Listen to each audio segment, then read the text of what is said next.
সারা দেশে আওয়ামী লীগের অফিস খোলার প্রশ্নে যা বললেন মির্জা ফখরুল। বিএনপির মহাসচিব ও স্থানীয় সরকারমন্ত্রী মির্জা ফখরুল ইসলাম আলমগীর বলেছেন, বিভিন্ন স্থানে আওয়ামী লীগের কার্যালয় খোলার বিষয়টি আইনগতভাবে দেখা হবে।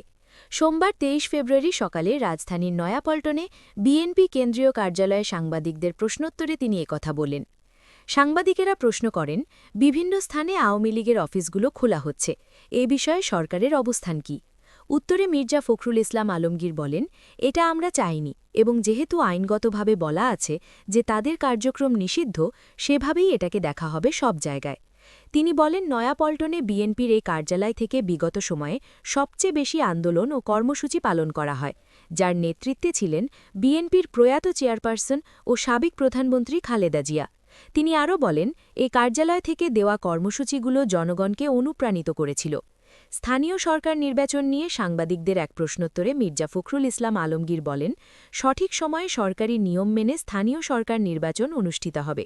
বিএনপির মহাসচিব বলেন, কতগুলো নিয়ম-কানুন আছে সরকারি এবং যেসব প্রথা আছে সেগুলো কতকগুলোর মেয়াদ আছে, কতকগুলোর মেয়াদ শেষ হয়ে গেছে।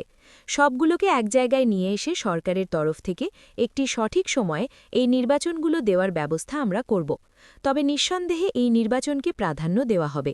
জাতীয় সংসদে সংরক্ষিত নারী আসনে বিএনপি কাদের মনোনয়ন দেবে, এমন প্রশ্নোত্তরে মির্জা ফখরুল বলেন, তাদের জনগণের সঙ্গে সম্পৃক্ততা থাকতে হবে, রাজনীতি ও দলের সঙ্গে সম্পৃক্ততা থাকতে হবে। আমাদের দলের পক্ষ থেকে যারা দলের সঙ্গে সম্পৃক্ত আছেন তাদের প্রাধান্য দেওয়া হবে।